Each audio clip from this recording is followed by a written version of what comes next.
I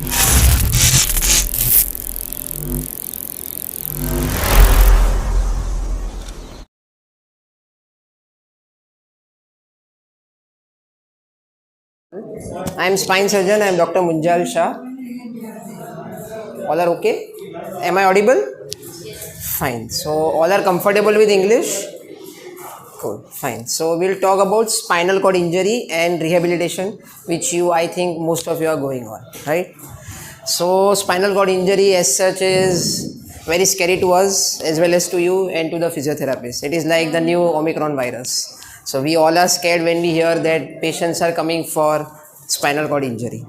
But now due to advanced physiotherapists and advance in spine surgeries, it is now possible to make you as normal as possible. And which is happening in this center, which is very well managed by Dr. Rashmikant Shah. Okay, so we'll go through this. This is a bit of knowledge to you. I have made this PPT for physiotherapists as well as for you. So thoda you can understand, you will try to understand what is it, and whatever is your query you can ask me anytime. You can raise your hand and ask me questions anytime you want. को भी कोई भी सवाल रहा मेरे को कभी भी इंटरप्ट करके पूछ सकते हो. ये थोड़ा एजुकेशनल एस्पेक्ट से बनाया हुआ है, तो थोड़ा आप भी समझो कि आपको क्या हुआ है और आपका एक्सपेक्टेशन क्या है, रियल लाइफ एक्सपेक्टेशन, इससे आपको काफ़ी समझ में आएगा. ठीक है, तो स्पाइनल कॉर्ड इंजरी होता क्या है? Fine, it is defined as an injury to your spinal cord. Spinal cord यानी जो करोड़रज्जु बोलते हैं हम उसको, उसके 3 हिस्से होते हैं. मोटर यानी जो अपने हाथ पांव हिलते हैं वो, सेंसरी यानी जो हम टच करते हैं उसको बोलते हैं, और बाकी रिफ्लेक्स एक्टिविटीज यानी यूरिन होना, स्टूल होना, उन सबको. ये तीनों की जब इंजरी हो जाती है, मोस्ट ऑफ द कॉमन कब होता है? जब व्हीकुलर एक्सीडेंट होते हैं या फिर कोई इन्फेक्शन हो जाता है, तभी भी ये हो सकता है. तो उसका पहले कैसा था? It was expected to learn to perform simple activities, कि आप थोड़ा बहुत ही कर सकते हो. आज से 20-30 साल पहले ऐसे था. अभी कैसे हुआ है कि अभी हम सब चाहते हैं कि आपके इंजरी के बाद भी आप सब कॉम्प्लेक्स एक्टिविटी कर सको और नॉर्मल हो जाओ. That is the expectation of a surgeon as well as a physiotherapist, और आपका भी ये एक्सपेक्टेशन रहेगा कि हम नॉर्मल होने लगे. ठीक है, तो इसके थोड़े फैक्ट है कि ये यंग मेल्स में बहुत कॉमन है. मैक्सिमम एक्सीडेंट यंग मेल्स में होते हैं और मैक्सिमम मोटर व्हीकुलर एक्सीडेंट से ही होते हैं. 2/3 ऑफ द पेशेंट्स 30 साल से कम उम्र के होते हैं, यानी that is the time when you are studying, और या फिर आप अपनी जॉब को ही स्टार्ट कर रहे होते हो फैमिली को सपोर्ट करने को, और बाकी सब स्पोर्टिंग या इंडस्ट्रियल एक्टिविटी से होते हैं. मोस्ट कॉमन सर्वाइकल स्पाइन में होता है या लंबर स्पाइन में हो जाता है, क्योंकि वही पार्ट अपना सबसे मोबाइल यानी वो सबसे लवचिक होता है. और एस्टिमेटेड कॉस्ट इसका per year more than $3 billion है.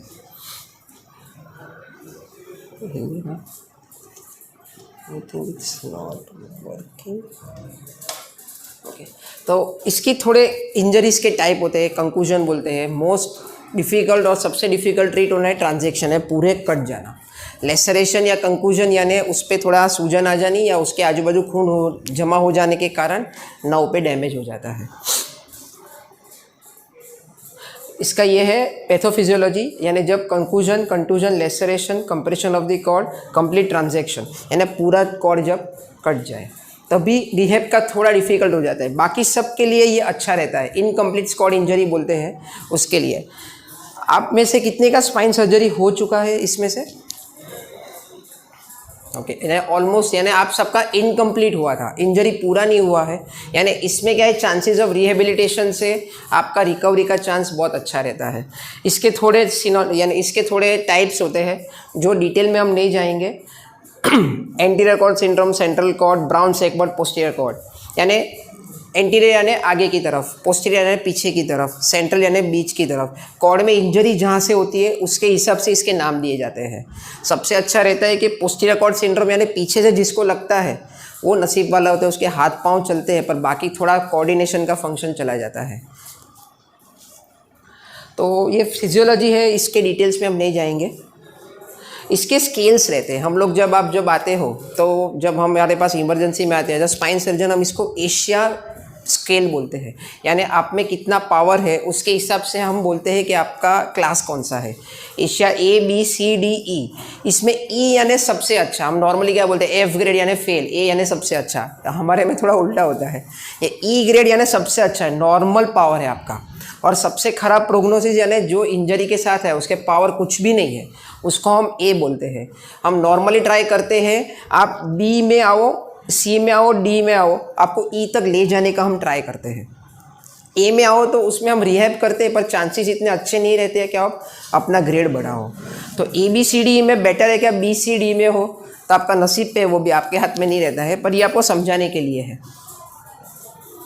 तो हम लोग जो फिजियोथेरापिस्ट हैं, हम तो स्पाइन सर्जन हैं, हम फिजियोथेरापिस्ट को बोलते हैं कि ये इसको नॉर्मली यूज़ करते हैं। FIM is functional measurements. तो उसके लिए उसके स्कोरिंग्स ले लोग देखते हैं कि जब आप आओ उसके टोटल 18 पॉइंट्स होते हैं, अगर 6 से कम है यानी आपको असिस्टेंस का ज़रूरत रहता है। तो वो लोग ट्राई करते हैं कि इम्प्रूव कर करके FMI स्कोरिंग हमको बताते रहते हैं कि सर आपकी सर्जरी हुई है पर इनका कॉर्ड इतना इम्प्रूव हुआ है। तो ये स्कोरिंग सिस्टम यूज़ होता है, ये आपके लिए भी अच्छा रहेगा याद रखने को। आप क्रॉस चेक करो अपने फिजियोथेरापी से कि मेरा स्कोर कितना है अभी, तो उसके हिसाब से आपको भी अच्छा लगेगा। ये उसके डिटेल्स है थोड़े।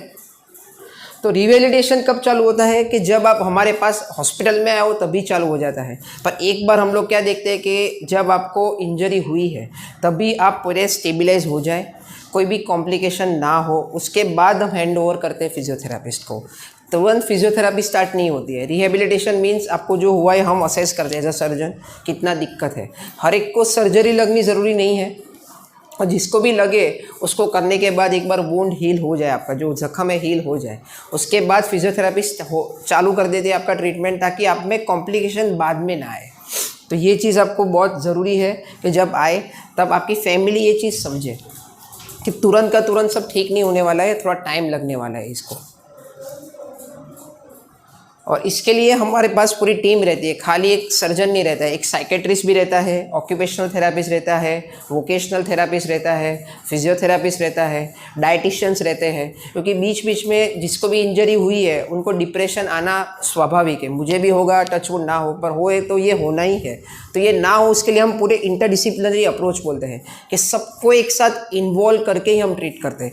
इधर भी आप देखो, किसी को ऐसा लगेगा तो ये लोग बुला लेते हैं बाहर को, किसी को इंजरी सर्वाइकल में होती है तो बोलने में दिक्कत होती है, तो वोकेशनल थेरापिस्ट भी आके आपको हेल्प करते हैं। किसी को ऐसा हो जाता है कि फैमिली इश्यूज़ हो जाते हैं कि नहीं, फैमिली उनको अलग करने, डिटेच करने लगे, इसलिए हम साइकेट्रिस्ट भी रखते हैं कि ये चीज़ इंडिया में बहुत कॉमन है, यानी बोल सकते हैं आज भी इंडिया में कम से कम 1000 लोग को ऐसा होने वाला है। तो ये चीज़ एक्सेप्ट होना ज़्यादा इम्पोर्टेंट है उसको निगलेक्ट करने से।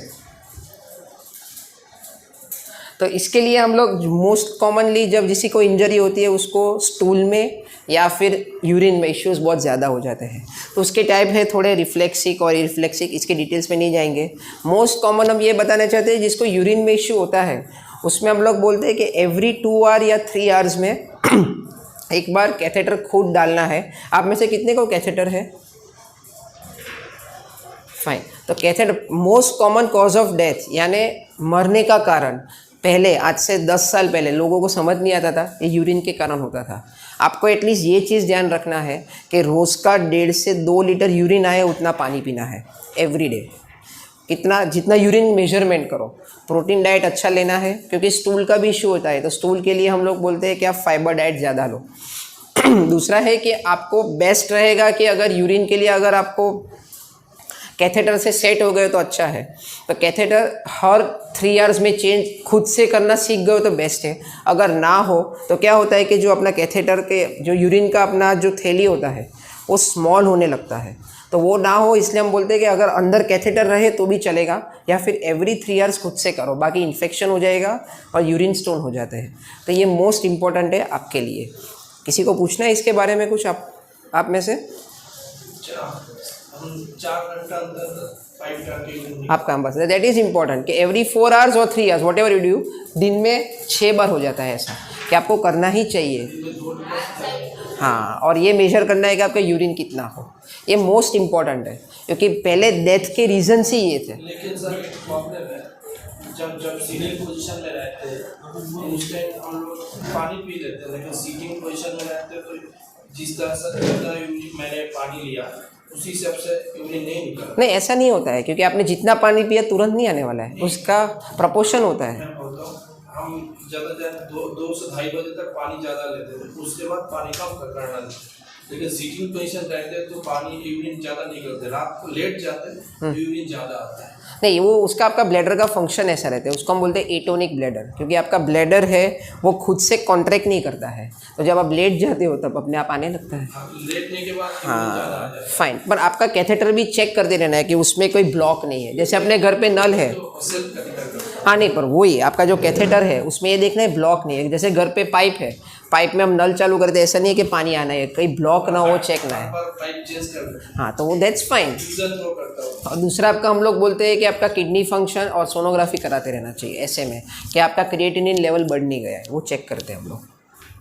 अगर आपको है कि मैं पानी 3 लीटर पी ही रहा हूँ और मेरे को 1 लीटर ही आ रहा है यूरिन, है ना, पानी जितना करो यूरिन आ जाता है, बस। लेकिन जब सीटिंग पोजीशन में रहते हैं तो यूरिन कम आता है, सो जाओ तब ज़्यादा है, बिकॉज रिलैक्स हो जाते हैं ना तब ब्लैडर, इसके कारण। इसके कारण। हाँ, पर इसमें रेयरली यही है कि रेयरली ये चीज़ों में सर्जरी लगता है। ऐसे चीज़ों में कोई बार सर्जरी करते हैं क्योंकि आपका जो क्या बोलते हैं होल होता है जो, उसमें कॉन्ट्रैक्ट हो जाता है, तो हम कोई बार उसको खोलने का ट्राई करते हैं, पर वो बहुत कम केसेस में करने को मिलता है। तो आपका यूरिन आउटपुट अगर 1 से 1.5 लीटर हो ही रहा है देन इट्स फाइन, तो कोई इश्यू नहीं है। ठीक है, और किसी को कुछ पूछना है? हाँ हाँ, बॉयल डिस्टेंशन, हाँ हाँ, तब इसके लिए हम स्टूल्स, हाँ यूरिन के लिए, पर कैथेटर रखो आप। कैथेटर से ऐसे आपको फील ऐसा आएगा कि मेरा यूरिन बहुत हो नहीं रहा है, पर जो उसका स्पीड है नहीं होता है, पर आपका स्पीड रहता है पर आवर 50 to 70 ml, किसी को 80 ml पर आवर होता है। पर आप ऐसा सोचो कि हमने 2 लीटर पिया तो तुरंत, ऐसा नहीं, और दबाने से बढ़ने नहीं वाला, वो अपने आप आने ही वाला है। ऐसा आपको करना नहीं, कैथेटर अंदर रहेगा तो आना ही है। पर आपको ऐसा साइकोलॉजिकल लगता है कि आ नहीं रहा, दबाओ तो ज़्यादा आ रहा है, ऐसा नहीं होता कभी।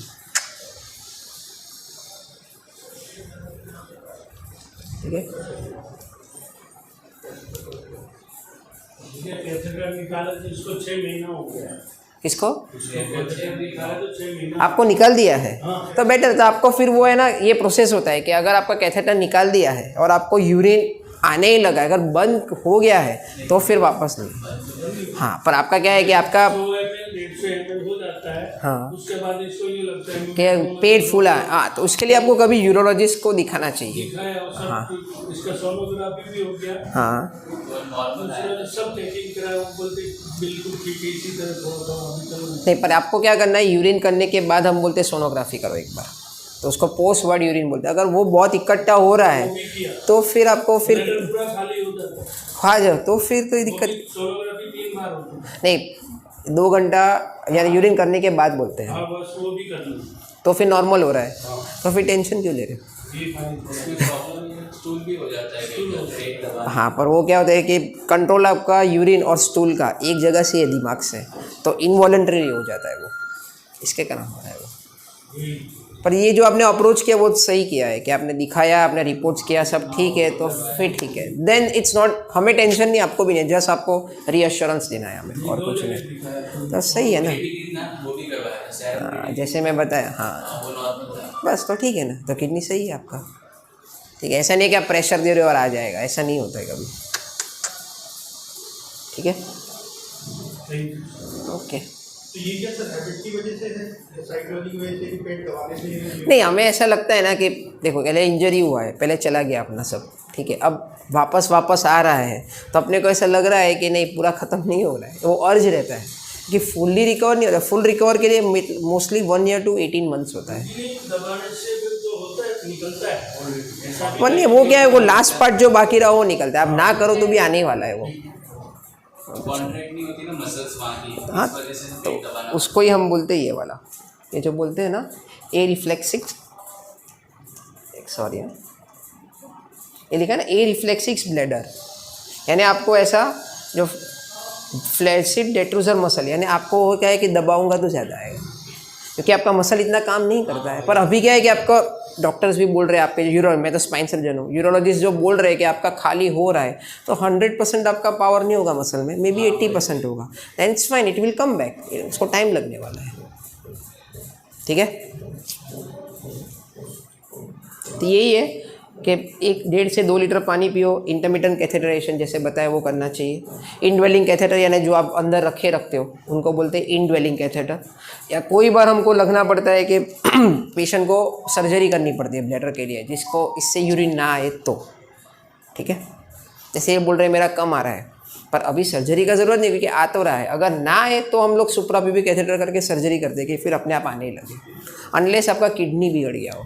पर अभी ऐसा चांसेस नहीं रहता। अगर पानी पीते हो हम लोग चेक करते रहते हैं, ऐसा चांसेस कम रहते हैं ये चीज़ में। Okay fine.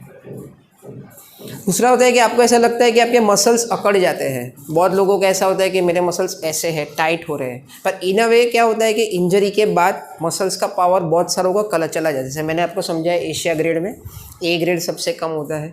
तो क्या होता है कि स्पास्टिक हो जाए। मसल्स पे 2 टाइप होते हैं, एक फ्लैसिड और एक स्पास्टिक। फ्लैसिड यानी एकदम ऐसे चलो तो भी गिर जाओ ऐसे, और स्पास्टिक यानी एकदम टाइट।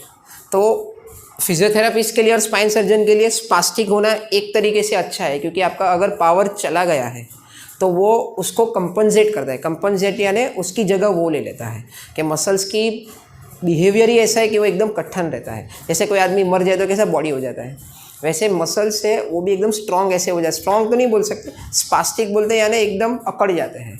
तो ज़्यादा भी ना हो और कम भी ना हो, वो हम ध्यान रखते हैं और उसको यूज़ करके फिजियोथेरापी करते हैं कि आप चल पाओ अच्छे से। तो उसको हम स्पास्टिसिटी बोलते हैं। जिसको बढ़ जाए उसको हम दवाई भी देते हैं अलग टाइप की। ओके। और दूसरा बहुत लोगों को होता है कि खड़े होने पे आपको चक्कर आ जाए। ऐसा बहुत लोगों को होता है इनिशियली। अगर आप में से नहीं हुआ है तो अच्छा है। उसको हम बोलते हैं ऑर्थोस्टेटिक हाइपोटेंशन।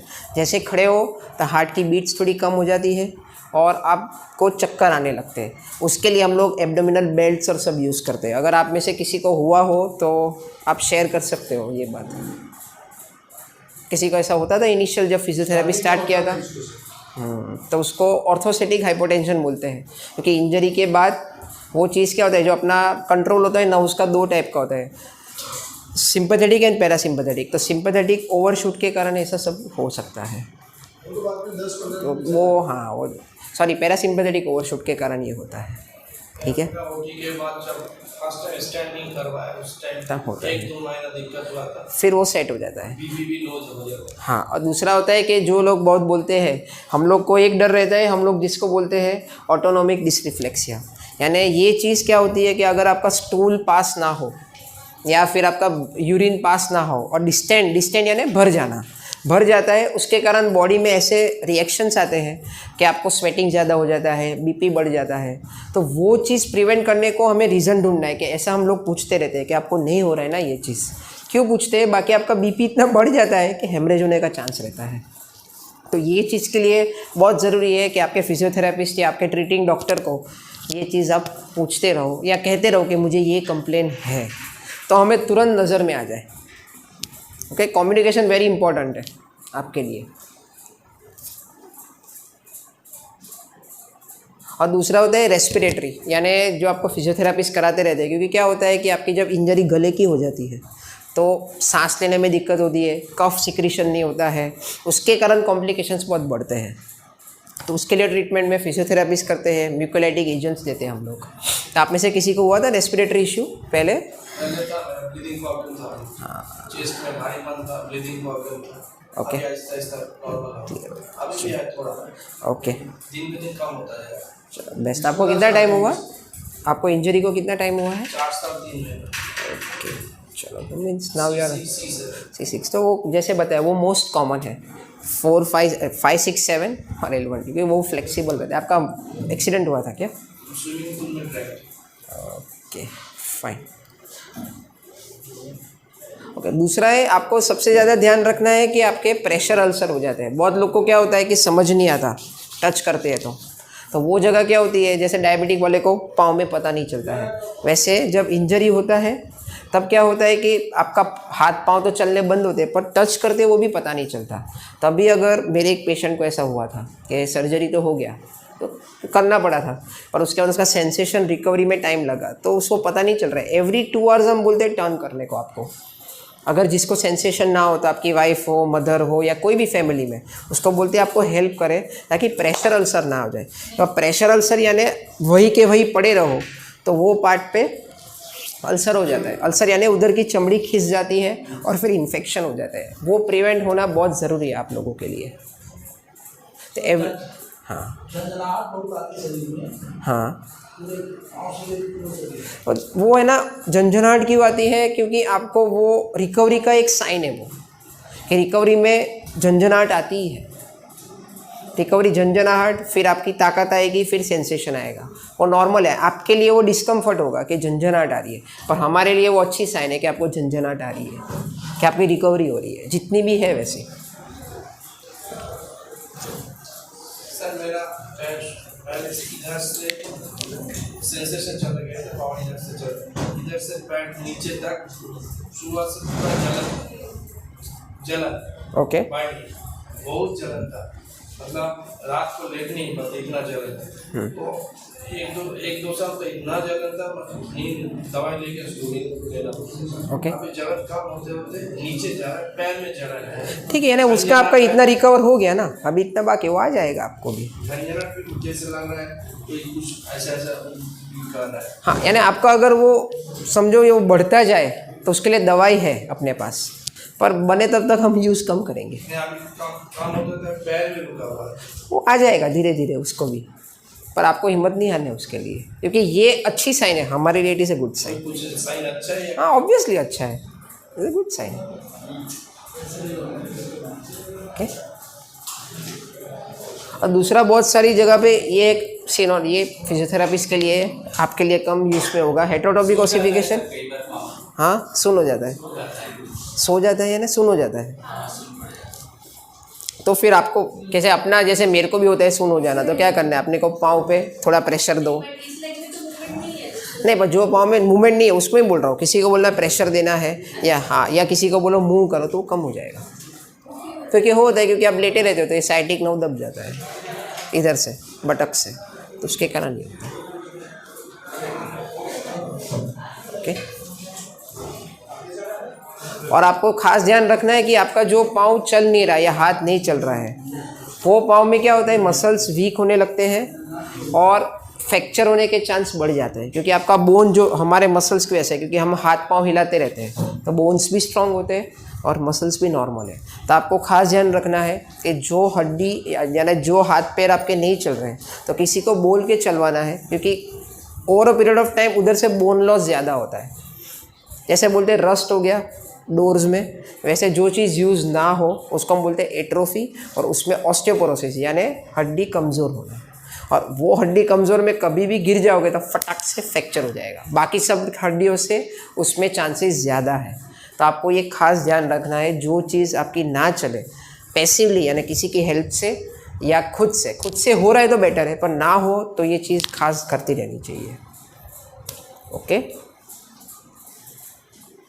और पेन बहुत कॉमन है, 90% लोगों में पेन होता है ये इंजरी के बाद।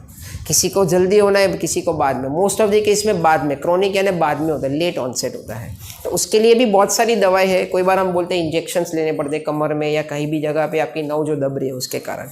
तो that is all, I can not say time pass, it does help तो करता ही है, पर बने तब तक तो पेन टॉलरेंस बढ़ाना चाहिए आप लोगों को, क्योंकि ये होना ही है। लगे बहुत बढ़ गया तो दवाई ले लो या इंजेक्शन कोई बार देना पड़ता है, पर रेयरली देने पड़ते हैं उनको। जैसे ऐसे आप लोग में से कितने ने इंजेक्शंस लेने पड़े आपको कमर में या हाथ में? मीन्स मोस्ट ऑफ द लोग को हम काउंसलिंग से ऐसे ट्रीट कर देते हैं, पर पेन होना स्वाभाविक है इसमें। ओके, और अभी देखो आप 1977 में 106 दिन लगता था लोगों को रिहैब करने में, और अभी अब 2004 से देखो 39 डेज हो गया, और अभी 2021 में तो उससे भी कम डेज। इतने डेज में हम मोस्ट ऑफ द पेशेंट्स अब सर्जरी करके या विदाउट सर्जरी आते हैं फिजियोथेरेपी सेंटर पे, फिर घर पे चले ही जाते मोस्ट ऑफ द टाइम। तो लेंथ ऑफ द से भी घर चला गया है, और 91% लोग अब घर पे जाते हैं। ऐसे 9% लोग ऐसे किसी को बहुत इंप्रूवमेंट है, 91% लोग घर से जाएंगे इधर आएंगे। ऐसा नहीं है कि फिजियोथेरेपी सेंटर पे ही रहेंगे। तो this is a good number to see, 91% people do get better. और सबसे ज़्यादा इश्यूज़ रहता है कि हमारा जो इंजरी हुआ है सबको ये क्वेरी रहता है कि हम कैसे इम्प्रूव होंगे, कितना परसेंटेज इम्प्रूव होंगे। तो जैसे मैंने बताया था, जो एशिया स्कोर हम यूज़ करते हैं ABCDE, अगर आप पहले के आपके पेपर्स देखो तो BCD में हो तो आपके चांसेस 80 to 90% रहते हैं कि आप आ जाओगे। और दूसरा रहता है एम्प्लॉयमेंट। तो एम्प्लॉयमेंट 32% लोगों में विद इन 1 ईयर हो जाता है कि हमारा इंजरी हो गया, तब आगे से हमारा अर्निंग क्या। 32 to 34% लोग with in a year employ हो जाते हैं। That is our all statistics. और मोस्ट इम्पॉर्टेंट है री इंटीग्रेशन इनटू एनवायरनमेंट, यानी आपकी फैमिली सबसे इम्पॉर्टेंट है कि आपको सपोर्ट करे ये सब चीज़ों में, क्योंकि ऑब्वियसली ये इंजरी के बाद सब डिप्रेशन में जाने ही वाले हैं। क्योंकि मेरे को भी होगा, किसी को होगा तो होना ही है ये। तो ये चीज़ में family support is most important obvious. इसलिए हम लोग साइकेट्रिस्ट भी रखते हैं इधर, कभी भी यूज़ हो तो इसमें कोई शेम नहीं होना चाहिए कि हमने साइकेट्रिस्ट का यूज़ किया। You should counsel because they are counsellors, they will help you a lot. Okay, और कुछ पूछना है किसी को?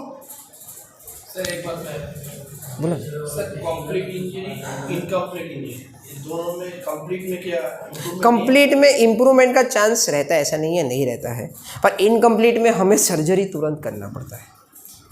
कंप्लीट में हम लोग करते हैं, जैसे हम लोग, मैं ऐसे एग्जांपल देता हूँ कि मछली है वो पानी से बाहर निकल गई है, हम वापस पानी में डालेंगे पर ज़िंदा है कि नहीं मुझे पता नहीं है, पर चांस देंगे ये। ऐसा हम सर्जरी के पहले पेशेंट्स को बोलते हैं। इनकम्प्लीट हम बोलेंगे कि आधी मरी हुई है, हम डाल देंगे तो चांस रहेगा कि वो ज़िंदा हो जाए। ये मैं एग्जांपल देता हूँ जब मैं सर्जरी करता हूँ, ऐसे स्पाइन इंजरी। हाँ, वो इनवॉलेंट्री मूवमेंट होता है, इसके लिए वो धीरे धीरे अपने आप ठीक ना हो तो उसके लिए दवाई है, ऐसा नहीं है नहीं है, इसके लिए है। उसके लिए हम लोग पंप्स भी लगाते हैं, बैक्लोफेन के।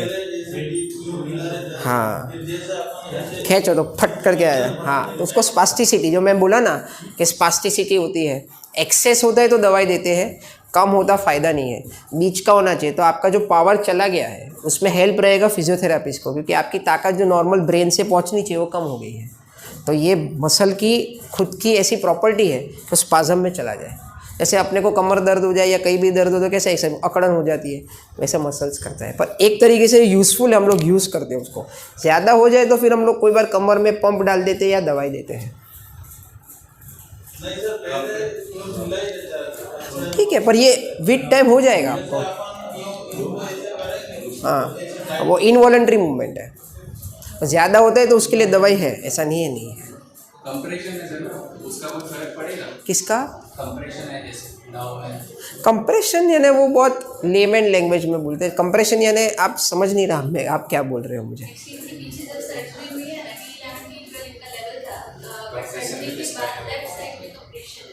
कंप्रेशन है यानी, तो अगर कंप्रेशन है तो भी यानी आपकी नस का ऑपरेशन हो गया तो खुल गई है, ऐसा नहीं है कि नहीं।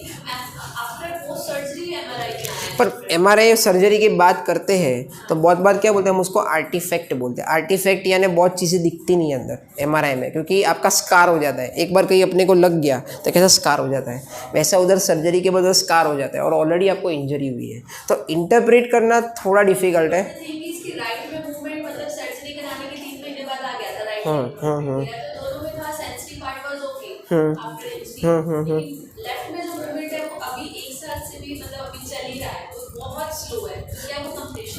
नहीं नहीं नहीं नहीं, अब अगर आप बोलो कि आप मेरे को सर्जरी करके ठीक कर दो, नहीं, उसको अपने आप ही आने दो। फर्क तो नहीं पड़ेगा ना कंप्रेशन? नहीं, आपको सर्जरी करके हमारा एम क्या होता है कि आप इससे ज़्यादा डिटोरिएट ना हो, इम्प्रूवमेंट हो, वो आपके नसीब पे है।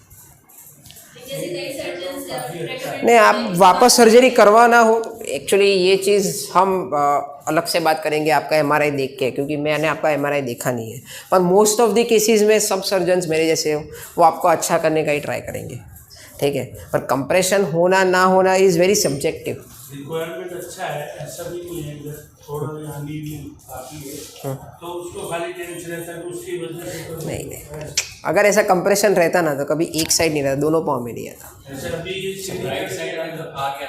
हाँ, पर वही तो बोल रहा हूँ, वही बोल रहा हूँ कि आपको अगर कंप्रेशन होता तो राइट में भी नहीं आना चाहिए, ऐसा होता है।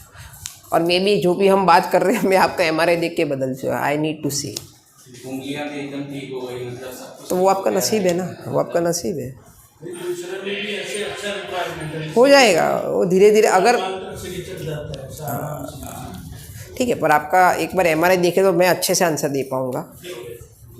सर ये कंप्लीट इंजरी इनकम्प्लीट इंजरी कैसे डिसाइड करें? वो हम लोग यही पढ़े, हाँ वो हम लोग डिसाइड करते हैं आप जब आते हो हमारे पास, उसके हिसाब से हम ग्रेडिंग करते हैं। Most of the cases spine surgeons होते हैं वो ऐसा ग्रेड करके ही देते हैं आपको कि ये कौन से ग्रेड में है। ओके। अच्छा सर ये इसमें स्पाइनल कोड इंजरी में कभी भी किसी को कुछ हुआ है तो 8 आवर्स के अंदर ऑपरेशन करते हैं तो रिकवरी। पर इस पे आर्टिकल्स बहुत कंट्रोवर्शियल है सर, आपने जो बताया बहुत सही है, मीन्स ये बहुत लोगों को पता है, मेरे हमारे ऑर्थोपेडिक में भी इनको पता नहीं होगा ये बहुत चीज़।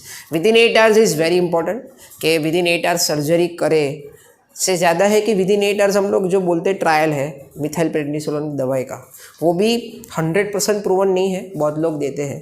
पर सर्जरी का ऐसा है कि अगर समझो कि आपको होश ही नहीं है, ऐसी इंजरी हुई है और हम बोले कि सर्जरी करो तो आदमी ज़िंदा ही नहीं रहेगा। तो पहले ऐसा था कि विदिन 8 आवर्स आप सर्जरी कर दो तो फ़ायदा है, पर किस में जैसे ऐसे बात कर रहे हो वैसा कि आपको इंजरी हुआ है पर आप फिट हो सर्जरी के लिए उसमें, पर वो भी अभी प्रूवन नहीं है। पहले ऐसा था विदिन 8 आवर्स करो तो बहुत फ़ायदा रहेगा, अभी विदिन 72 आवर्स करो या 1 वीक में करो, इट्स फाइन। पर हाँ, जिसको समझो हाथ चल रहा है, मेरे पास आया जब इंजरी के बाद और वो हाथ चलना बंद हो गया, यानी डिटोरिएटिंग न्यूरोलॉजी बोलते हैं, उसको हम तुरंत सर्जरी करते हैं। तो ये C5 इंजरी जो होती है उसमें तो आदमी को उतना कुछ होता नहीं, नीचे का लेवल पूरा चला जाता है। पूरा चला गया, पर उसमें भी होता है ना सर कि जैसे मैंने बताया कि इनकम्प्लीट यानी थोड़ा बहुत मूवमेंट है, टाइप ऑफ सिंड्रोम्स बताया, पीछे से आगे से सेंट्रल एंटीरियर, उसके हिसाब से प्रोग्नोसिस होता है। अगर समझो कि आप आए तब ये हाथ चल रहा है, ठीक है, और 2 घंटा हुआ आए, हम क्या करते हैं, हम खाली ये नहीं देखते कि इंजरी स्पाइन में हुआ है। जब इंजरी होता है एक्सीडेंट में तो हाथ भी कट जाता है, हेड इंजरी भी होता है, हेमरेज भी होता है, आँख में भी इंजरी होता है, टांगों में भी होता है, सब चीज़ देखते हैं। स्पाइन उसके साथ देखते हैं हम, ऐसा नहीं है कि खाली स्पाइन है तो हम लोग ऐसे ईगो पे नहीं लेते स्पाइन सर्जन के, नहीं पहले स्पाइन का ऑपरेशन करो फिर बाकी सबको जो करना है करो, आदमी तो एक ही है। तो सब चीज़ ठीक है, एनेस्थेटिस्ट बोले कि नहीं हम समझ आप सर्जरी कर सकते हो तो within 8 hours is good, but that is not proven yet. वो पहले बहुत सारे हमारे पास ऐसे रिसर्च आर्टिकल्स हैं, तो जब आप फिट हो सर्जरी के लिए तभी करेंगे। बाकी हम फैमिली का ऐसा बोलते हैं कि आपके लड़के का या आपके पापा का व्हाटएवर कि पहले ताकत थी वो कम हो गई है तभी सर्जरी करनी ज़रूरी है, पर थोड़ा रिस्क है कि भी बॉडी अभी पूरा रिहेबिलिटेशन के लिए, यानी पूरा अभी तक सर्जरी में रिस्क ये रहेगा लाइफ एंड डेथ का। हम लोग बोलते हैं नॉर्मल सर्जरी में लाइफ एंड डेथ की बात ही नहीं करते हम लोग करते तो, पर ये सब में क्या है कि आपका हार्ट देखते हैं, दिमाग देखते हैं, कोई इधर इंजरी नहीं है, पाँव देखते, सब चीज़ देखते हैं, फिर आपकी साइन लेके बोलते हैं कि अभी सर्जरी करना पड़ेगा क्योंकि उनका पावर कम हो रहा है। तो एक्सीडेंट के 2-3 दिन तक सर इसमें कुछ करते नहीं तो चलेगा, ऐसा कुछ नहीं है। इफेक्ट नहीं होता। इफेक्ट यानी see you to see all the components, ऐसा नहीं है कि आपका सर्जरी करोगे तो हाथ पाँव चलेगा, पर आप ऑपरेशन थिएटर में मर गए तो फ़ायदा क्या। तो ये सब पैरामीटर्स एनेस्थेटिस्ट, आईसीयू टीम, हम स्पाइन सर्जन इज लाइक हमारा ऐसा विजन इतना ही रहता है कि हम स्पाइन देखते, पर ऐसा नहीं करना चाहिए। हम लोग पूरा देखते हैं कि सब पैरामीटर्स ओके हैं, इनका सर्जरी करेंगे फ़ायदा होगा, पर ये है कि फैमिली को भी बताएंगे। नॉर्मल सर्जरी में हम ऐसा बात नहीं करते, जैसे मैं पहले बोला कि लाइफ एंड डेथ का, यानी इट्स लाइक मैं इधर से मुंबई फ्लाइट में गया तो हम ऐसा नहीं साइन नहीं करते कि मेरा डेथ हो गया, तो भी आपको हर बार एयर होस्टेस क्या बोलते हैं कि अगर विमान पानी में उतरा तो वो एक्सट्रीमली रेयर है। तो नॉर्मल सर्जरीज़ में ऐसी बात नहीं होती। स्पाइनल कॉर्ड इंजरी में क्या होता है, ऑपरेट करना इम्पॉर्टेंट है, पर सब एस्पेक्ट क्लियर होने के बाद करते हैं कि हाँ इनका ये सब चीज़ें, कोई हेमरेज भी नहीं है, बात भी ठीक कर रहा है, पावर कम हो रहा है, कर दो तो फ़ायदा है, फ़ायदा नहीं है तो भी नहीं करते, फ़ायदा है तो हम सब साइन लेके कर लेते हैं। पर ऐसा नहीं है कि कोई डॉक्टर ने 5 दिन तक 7 दिन तक ऑपरेशन नहीं किया, उसने नेग्लिजेंस किया, वो हम्बग बात, ऐसे नहीं होती बात। ये वो डॉक्टर को तो क्या पैसा ही नहीं मिलने वाला था ना ऑपरेट करके, ऐसा कोई नहीं करता। इसका एक्सीडेंट हुआ ना तभी सब लोगों को ऐसा बोल रहे थे 8 घंटे के अंदर आपने ऑपरेशन करवा दिया। ये वही है ना, ये मिथ है, ये मिथ है। और यही चीज़ पे डॉक्टर्स पे आ जाते हैं कि आपने क्यों नहीं किया, अगर करते वो मर जाता तो बेटर है कि वो जिंदा है, समझे। तो it is a multi disciplinary approach. एक डॉक्टर डिसाइड नहीं करता, 10 लोग हाँ बोलेंगे फिर ही होगा। और ये चीज़ हम फैमिली को बहुत क्लियर बताते थे। आपके साथ जो I don't know, I am sorry for that, but हम लोग ये बता ही देते हैं कि भाई ऐसी चीज़ है, आप बताओ। मेरे पास जो मैं बताया, मेरे पास जो पेशेंट आया था जिनको अल्सर हो गया था, तो उनके साथ 3 दिन बाद आए, तो मैं बोला कि ये चांस है, तो बोले वो डॉक्टर ने ऑपरेशन नहीं, मैं बोला नहीं बराबर है, आप स्टेबल ही नहीं थे, मैं ऑपरेट कैसे करूँगा। तो ये रिस्क लेना पड़ता है, यानी कोई गलती कोई नहीं करता है इसमें। पर ऐसा आप जिंदगी भर भी मत सोचोगे ये 5 दिन पहले कर लेते तो लाइफ टाइम अच्छा रहता, जो था वही होने वाला है, ऐसा नहीं है। That is fate. ओके, क्योंकि मैं अभी घर पे जाऊंगा कार में, मेरा एक्सीडेंट है, मुझे भी नहीं पता। It is all about fate, right. और कुछ पूछना है किसी को?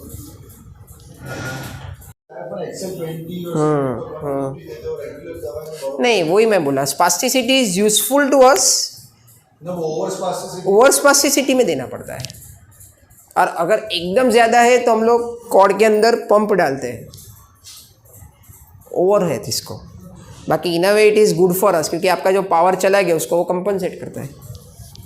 जैसे मेरी आँख कमज़ोर है, मैं चश्मा पहनता हूँ, मैं निकालूँ तो मेरे को कुछ दिखने नहीं वाला, ये कंपनसेशन है, मेरा आँख मेरी सही नहीं है। वैसे स्पाइन में अगर इंजरी हो के मसल पावर जा रहा है नस के कारण, तो मसल खुद कंपनसेट स्पास्टिसिटी से करता है। तो एक तरीके से स्पास्टिसिटी अच्छा है, फ्लैसिड से 2 टाइप के होते हैं। तो स्पास्टिसिटी ज़्यादा हो गई तो दवाई देना है, कम हो गई तो वो ज़्यादा आने में टाइम लगता है। तो in a way spasticity is good for patients. Spasticity में एक्सरसाइज करने के लिए पेशेंट के लिए अच्छा है, बरोबर। और ज़्यादा स्पास्टिसिटी में एक्सरसाइज नहीं करो तो एग्जैक्टली तो मसल का रिजल्ट नहीं, वो स्ट्रेचिंग करते हैं, स्ट्रेचिंग ही होता है, दवाई दो स्ट्रेचिंग, 2 ही चीज़ होता है उसमें। और आपको ऐसा लगे कि नहीं अब फ़र्क नहीं पड़ रहा है दवाई से भी, स्ट्रेचिंग करा, तो फिर वो पंप डाल सकते हैं कभी भी। एक्सरसाइज में कैसे फील होता है कि अभी आज कुछ अच्छा कर दिए, तो अपने को लगा बस बहुत, फिर 30 दिन क्या होता है वो एक्सरसाइज एकदम गंदा होता है, क्योंकि उस दिन टाइटनेस उसको हेल्प करती रहती है। सेकेंड डे या थर्ड डे तो वो वैक्सिंग वेनिंग पैटर्न रहता है, तो वो स्ट्रेट नहीं है, वैक्सिंग वेनिंग रहने ही वाला है।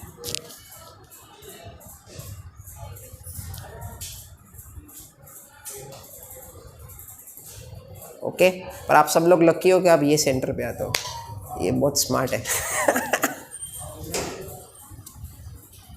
इसे ऑपरेशन के बाद प्लेट डलवाया हुआ है, जैसे वो last plate remove. Actually remove spine में नॉर्मली हम करते नहीं है। जैसे हड्डी टूट जाए तो प्लेट लगा के 2 साल में निकालते हैं, नॉर्मली स्पाइन में हम निकालते नहीं है। पर किसी को निकालना है तो निकाल सकते हैं, क्योंकि विदिन 2 इयर्स वो जुड़ ही जाता है।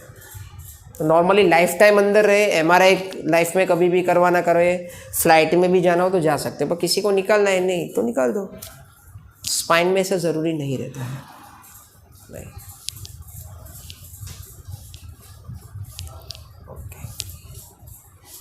Okay, fine.